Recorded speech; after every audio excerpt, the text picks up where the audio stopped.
Bismillahirrahmanirrahim. Assalamualaikum warahmatullahi wabarakatuh. Alhamdulillahirrahmanirrahim. Wabihi nasta'in wa ala umur dunia wa din. Wassalatu wassalamu ala asrafil anbiya wa mursalin wa ala alihi wa sahbihi ajma'in amma ba'du. Perkenalkan, nama saya Siti Nurhaliza Rosmadani dengan nomor NPM 221105081223 dari program studi ilmu Al-Quran dan Tafsir Universitas Ibnu Khaldun Bogor. Sini saya ingin memenuhi ujian tengah semester ilmu Ma'anil Quran. Dosen pengampu Ustazah Nurlaila Sa'adila, STHI, MPD.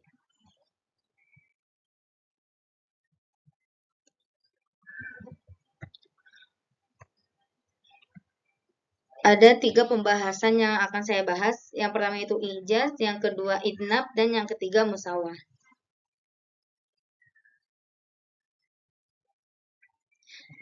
Sebelum memasuki bab ijaz, saya ingin sedikit menjelaskan tentang ilmu ma'anil Quran, yaitu ma'ani bentuk jamak dari akar kata makna.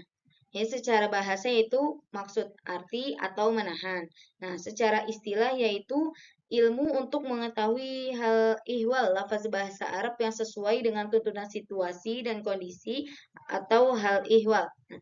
Hal ihwal lafaz bahasa maksudnya adalah model-modelan susunan kalimat bahasa Arab seperti penggunaan ma'rifat atau nakiroh yang disebut atau yang dibuang dan lain sebagainya.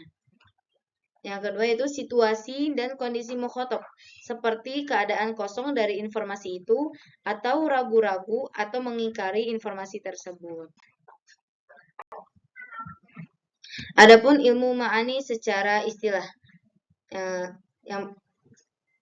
ilmu ma'ani secara istilah itu pokok-pokok dan kaidah yang mempelajari tentang perkataan bahasa Arab sesuai dengan tuntunan situasi dan kondisi. Ilmu yang membahas tentang makna-makna Al-Quran. Adapun ilmu ma'ani secara etimologi dan terminologi. Secara etimologi, kata ma'ani adalah jamak plural yang berasal dari kata makna. Kata makna sendiri itu berarti inti atau pusat dari sesuatu, sehingga makna sesuatu ungkapan adalah maksud dari perkataan. Secara terminologi, definisi ilmu ma'ani sebagai sebuah cabang ilmu balaghah ialah ilmu yang dengannya diketahui hal ihwal lafaz dalam lafaz yang bahasa Arab yang sesuai dengan konteksnya. Adapun manfaat ilmu ma'anil Quran. Yang pertama itu mengetahui kemukjizatan Al-Quran dari aspek kebagusan dan keindahan deskripsinya, pemilihan diksi, dan penyatuan antara sentuhan akan hal dan kalbu. Yang kedua, mengetahui rahasia-rahasia ketinggian dan kefasihan bahasa Arab dari aspek syair maupun porosnya. Yang ketiga, dengan mempelajari ilmu ma'ani, kita dapat membedakan mana ungkapan yang benar atau tidak, dan yang teratur dan yang tidak. Masuk ke pembahasan yang pertama yaitu ijaz dalam Al-Quran. Bedakan pengertian antara ijaz dan i'jaz. Nah, kalau i'jaz dalam dalam aspek kemukjizatan Al-Quran yaitu yang pertama bentuk susunannya yang menakjubkan, yang kedua uslubnya yang asing, metode susunannya dan pemotongan kalimatnya berbeda dengan yang biasa digunakan oleh masyarakat pada umumnya. Yang ketiga yaitu isiannya mencakup hal-hal gaib yang sudah terjadi dan yang belum terjadi. Nah, sedangkan ijaz adalah mengungkap lafaz yang sedikit ringkas tetapi memiliki makna yang luas. Pembagian ijaz yaitu ada 2, ijaz al-qasar, yang kedua ijaz al-hafidh. Ijaz al-qasar adalah mengungkap kata-kata dengan susunan lafaz yang sedikit dan ringkas, tetapi memiliki makna yang luas dan padat. Maknanya lebih luas dari susunan kalimat tanpa ada had. Yang kedua, ijaz al-had adalah meringkas pengungkapan kata-kata ijaz dengan tidak menyebutkan suatu lafaz atau kalimat. Jadi, lafaz atau kalimat yang tidak disebutkan atau digugurkan. Contoh ijaz al-qasar dan ijaz al-haj. Nah, ijaz al-qasar contohnya ala lahul khalq wal amr. Ketahuilah milik Allah segala urusan dan penciptaan. Quran surat Al-A'raf ayat 54. Nah, kata khalqu yang artinya penciptaan dan kata al-amru yang artinya urusan mengundang makna semua atau segala hal yang berkaitan dengan penciptaan makhluk, langit, bumi, manusia, hewan dan lain-lain. Dan urusannya seperti hidup, mati, senang, bahagia, dan lain-lain itu sudah terkandung dalam makna ayat ini. Adapun contoh ijaz al-haj yaitu was'alil qaryatil lati kunna fiha. Artinya bertanyalah kepada desa yang pernah kami diami. Itu Quran surat Yusuf ayat 82. Pada contoh pertama tidak disebutkan lafaz ahla yang asalnya was'alil ahla qaryati. Nah, karena seseorang tidak mungkin bertanya kepada desa, tetapi seseorang akan bertanya kepada desa, tetapi seseorang akan bertanya kepada penduduk, orang-orang yang berada di desa tersebut.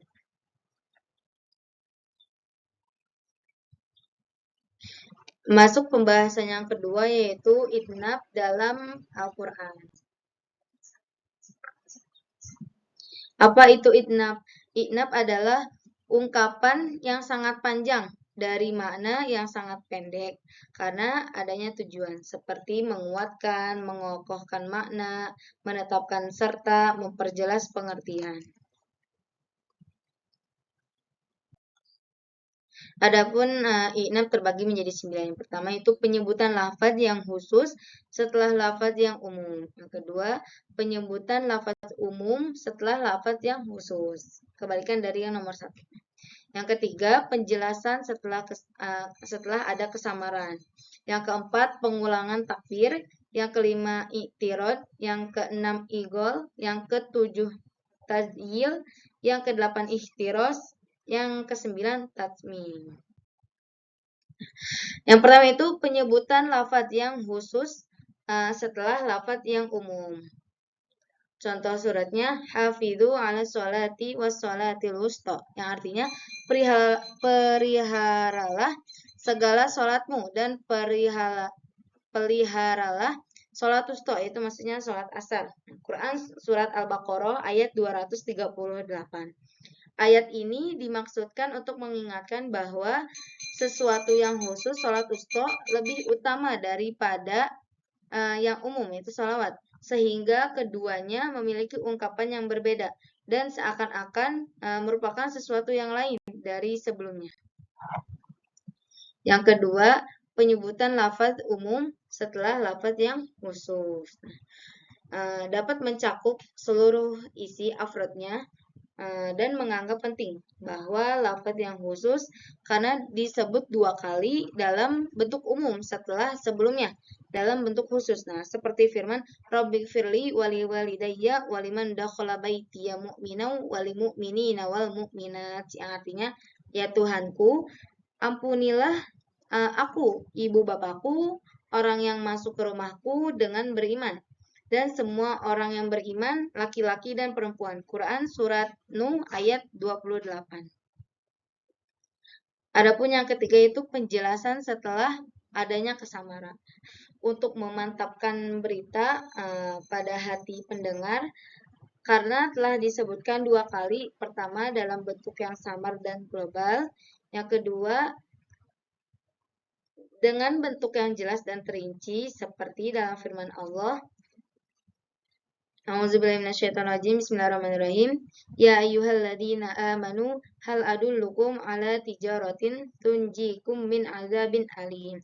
Tu'minuna billahi war rasulihi wa tujahiduna fi sabilillahi bi amwalikum wa anfusikum. Dzalikum khairul lakum in kuntum ta'lamun.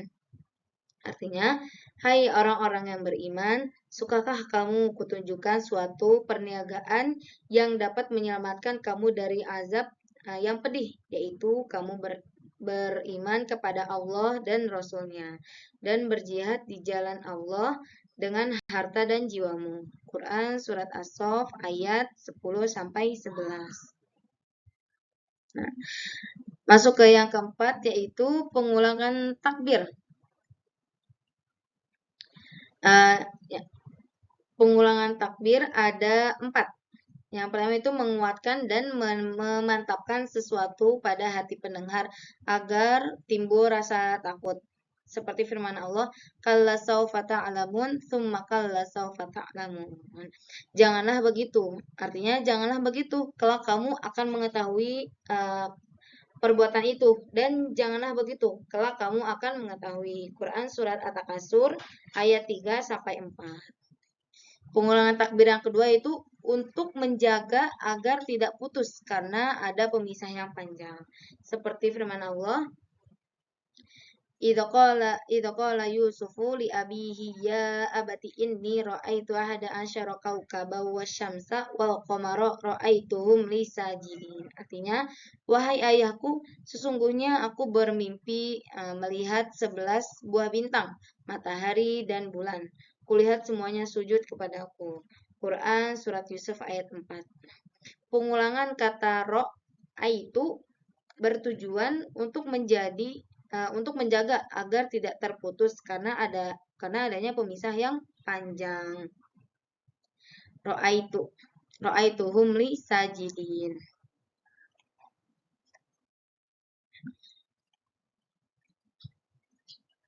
Pengulangan takbir yang ketiga itu untuk lebih merangsang melakukan sesuatu. Lihat dalam firman-Nya, ya ayyuhalladzina amanu inna min azwajikum wa auladikum aduwwal lakum fahzaruhum wa in ta'fu wa tasfahu wa taghfiru fa innallaha ghafurur rahim. Yang artinya, sesungguhnya di antara istri-istrimu dan anak-anakmu ada yang menjadi musuh bagimu. Maka berhati-hatilah kamu terhadap mereka. Dan jika kamu memaafkan dan tidak memarahi serta mengampuni mereka, maka sesungguhnya Allah Maha memaafkan dan tidak memarahi serta mengampuni mereka. Maka sesungguhnya Allah Maha Pengampun lagi Maha Penyayang. Quran surah At-Taghabun ayat 14. Nah, dan pengulangan takbir yang keempat yaitu untuk menunjukkan cara yang sama seperti dalam firman-Nya, A'udzubillahi minasyaitonirrajim. Bismillahirrahmanirrahim. Aula laka fa'aula, summa aula laka fa'aula. Ya, artinya kecelakaan bagimu, hai orang kafir, dan kecelakaan bagimu. Kemudian kecelakaan bagimu, hai orang kafir, dan kecelakaan bagimu. Quran surat Al-Qiyamah ayat 34 sampai 35. Nah, ayat itu memberi peringatan bahwa kutukan Allah terhadap orang kafir sebanyak 4 kali ketika akan mati, dalam kubur, hari kebangkitan, dan dalam neraka jahanam. 4 kutukan itu diulang-ulang. Nah, kutukannya tadi ketika akan mati, dalam kubur, hari kebangkitan, dan dalam neraka jahanam. Itu diulang-ulang terus kutukannya oleh Allah untuk orang-orang yang kafir. Adapun yang kelima yaitu i'tirad, yaitu maksudnya membuat kalimat penyela, jumlah mu'taridah, antara bagian dari satu kalimat atau antara dua kalimat yang saling berhubungan dalam maknanya. Nah, kalimat seperti itu mempunyai beberapa tujuan, yaitu yang pertama untuk tanzih, yaitu mensucikan, seperti firman-Nya, wa yaj'aluna lillahi banati subhanah walahum ma yashtahun. Artinya, dan mereka menetapkan bahwa bagi Allah anak-anak perempuan maha suci Allah, sedang untuk mereka sendiri mereka tetapkan apa yang mereka sukai, yaitu anak-anak laki-laki. Quran surat An-Nahl ayat 57.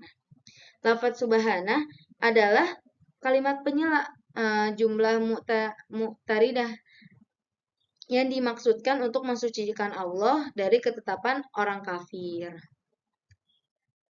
Nah, yang kedua itu untuk lebih menguatkan, seperti firman-Nya, wawasainal insana biwalidayhi hamalathu ummuhu wahnan ala wahnin wa fisaluhu fi amaini anisyukri waliwalidayka ilaikal masir. Artinya, dan kami perintahkan kepada manusia untuk berbuat baik kepada dua orang ibu bapanya, ibunya yang telah mengandungnya dalam keadaan lemah, yang bertambah-tambah, dan menyapihnya dalam 2 tahun. Bersyukurlah kepadaku, kepada Allah, dan kepada dua orang ibu bapamu, hanya kepadakulah kembalimu. Quran Surat Luqman ayat 14.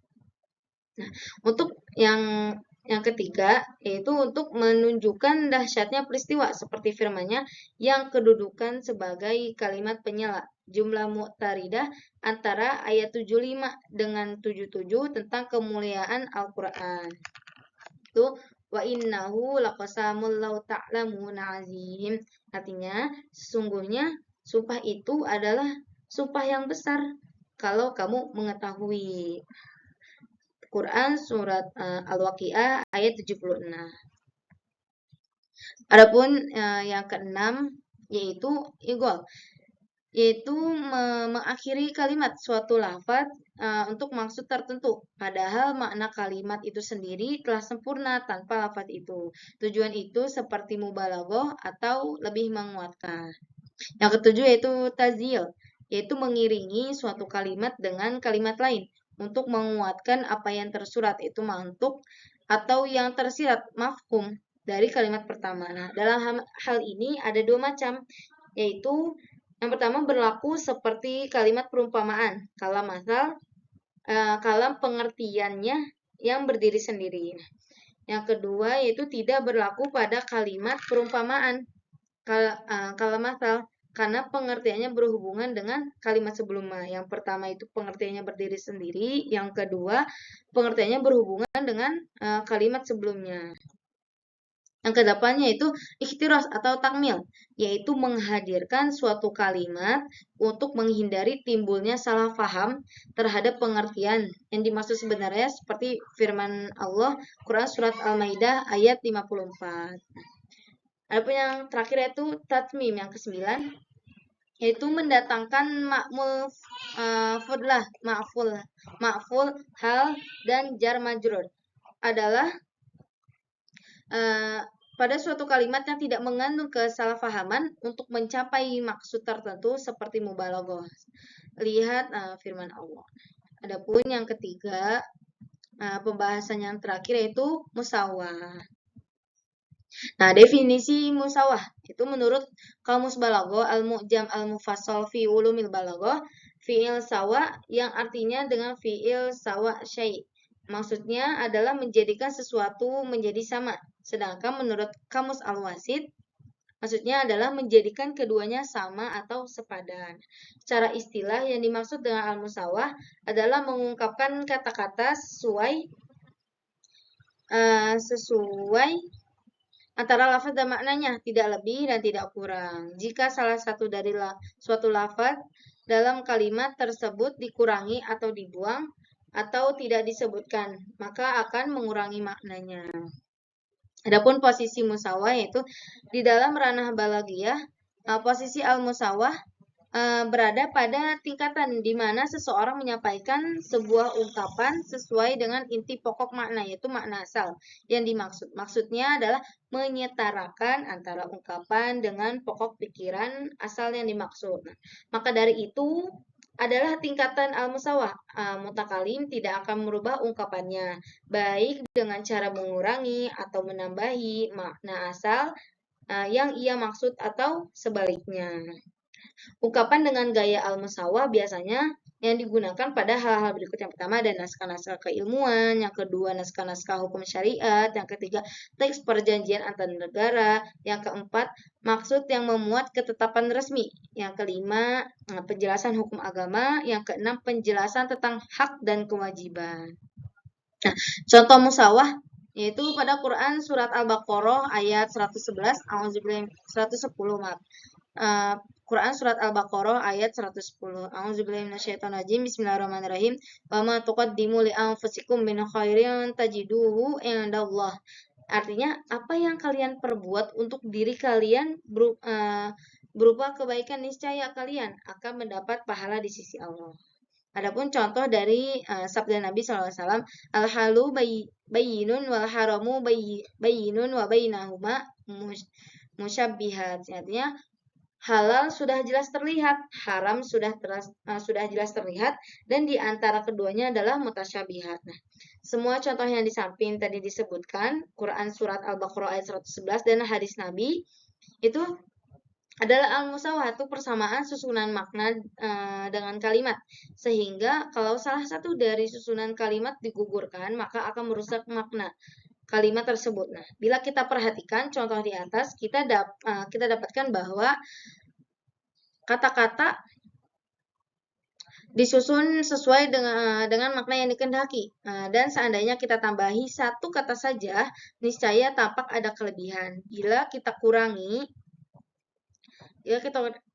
kurangi satu kata saja, niscaya akan menjadi rancu. Nah, jadi banyaknya kata-kata yang tersusun pada contoh di samping sama dengan luas maknanya. Oleh karena itu, untuk mengungkapkan kalimat yang demikian disebut sebagai al-musawa. Itu persamaan susunan makna kalimat. Wallahu a'lam bishawab. Cukup sekian dari saya. Syukron. Assalamualaikum warahmatullahi wabarakatuh.